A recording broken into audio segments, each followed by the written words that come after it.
Hello guys. So they've now released the reveal trailer and the gameplay trailer for Battlefield 2042. So I wanted to break down what we've seen in both trailers so far and what implications that might have on sniping in 2042. For instance, specialists, ammo types, changing attachments, and how I think sniping will be compared to other FPS games out right now. So far we've seen 4 long-range rifles shown in the gameplay and reveal trailer. In the gameplay trailer we see the bolt-action TG24, which resembles a real-life TRG M10 rifle. The M4V9 semi-auto marksman rifle was shown several times. In the reveal trailer, we got to see the bolt-action DSR 50 cal sniper rifle, and in the background of the specialist screenshots, an SVCH DMR can be seen as well. Thanks to Kieran Poole for finding these. As for general analysis of the gameplay trailer, crouch sliding and tactical sprinting seems to have been added. Also, the possibility of leaning as seen in this clip. The UI displays a large dynamic health bar on the bottom right that also changes color depending on how much health is left, so much easier to see than in previous games. We've got large ammo counts as seen in the gameplay trailer on all weapon types, so it looks like attrition has been thrown out, thank God. Aiming down sight reveals a compass element, although I think I would prefer to have that on at all times if that's an option. Your abilities seem to show a cooldown timer on the icons themselves and also in the center of your screen. From the trailer, they also show you that you can take grenades, rocket launchers, C4, and even claymores as equipment. And in this screenshot, it even shows he's carrying 5 at once. A camper's dream. They also showcase the attachment changing mechanic called the Plus system, where you can change your gun's loadout at any time. We also have been told that guns can use different ammo types, so potentially changing the magazine could change the ammo type from regular rounds to armor-piercing rounds. So will this allow snipers or other guns to shoot through walls or damage vehicles? Let's see. Also, imagine using an unsuppressed sniper at long range for max bullet velocity, and then when you know enemies are close by, switching to a suppressor to keep your position hidden. 3D spotting at close range seems to be back, so if you're aiming at an enemy player, their health bar appears. It also seems that firing unsuppressed will actually show your position on the minimap. This is a huge change since we haven't had this feature since Battlefield 4. Also, this might mean bad news for snipers if the suppressors for rifles affect the bullet velocity significantly, because a long-range sniper won't want to use a suppressor if it ruins bullet speed, so they'll show up on the map. But maybe that's a good way to counter campers. Now, a big feature as well is that any class can use any gun and gadget.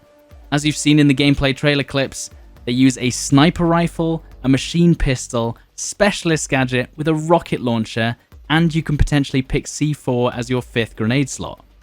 Or imagine a sniper class where you pick a specialist that can drop ammo so you can camp a mountain or a building indefinitely with unlimited ammo and claymores.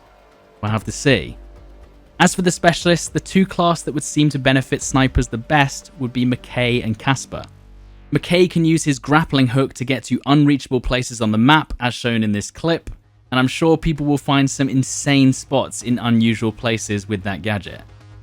We also have Casper, who has multiple ways of spotting enemies before they can get to him. He has a drone that he can leave in the air to automatically spot players, and then he has a perk that acts like High Alert from Warzone, whereby nearby players will flash red in the direction when they're close by.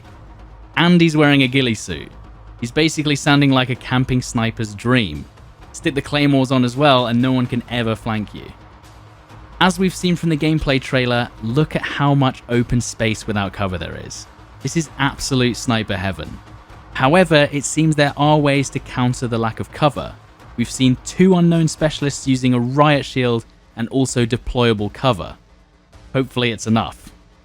I also wanted to talk about how they could balance snipers for 2042.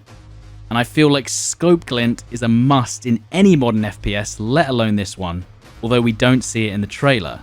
It will be absolutely necessary to balance the effectiveness of snipers at range versus any other weapon on these giant maps.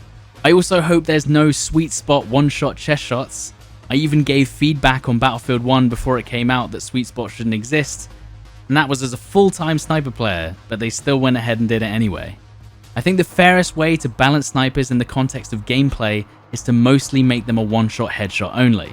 Remember, these games are not supposed to be realistic, so don't respond with, have you ever been shot in the chest with a 50 cal? Battlefield 5 actually balanced snipers nicely. You had 2-shot body shots, 1-shot headshots, pretty fast bullet velocity, fast ADS speed, and less limitations to moving and shooting. If you're coming over from Warzone Call of Duty sniping, be prepared for a big change. Battlefield snipers have notoriously slow bullet velocity, and recently they also experienced bullet drag as well. Battlefield 4's fastest bullet velocity sniper is slower than the lowest velocity sniper in Warzone. That means that aiming for targets at long range is way more difficult, and even sniping at mid-range can be hard if the player is moving a tiny amount. Bullet drop and drag was so severe in BF1 and BF5 that if you aimed a shot over 1,000 meters, you'd aim so high the player would disappear off the scope. BF1 and BF5 basically removed long-range sniping, which was a good thing for balance, but there was a little less freedom. The question is, will we see a return to long-range sniping if the attachments and map sizes allow it? I secretly hope so. I truly hope that changing attachments has big bonuses and deficits, so it actually feels worth using it rather than being a gimmick. I'm not a huge fan of the UI scale or coloring. The teal is very bright and distracting, so I hope we can lower the opacity, or I hope that we can move the elements of the UI around, as I would put my health bar bang in the center of my screen to make it as easily visible as possible. I also hope we can scale the size of the minimap as well. My minimap in BF4 is like twice the size because it's so important for Battlefield games.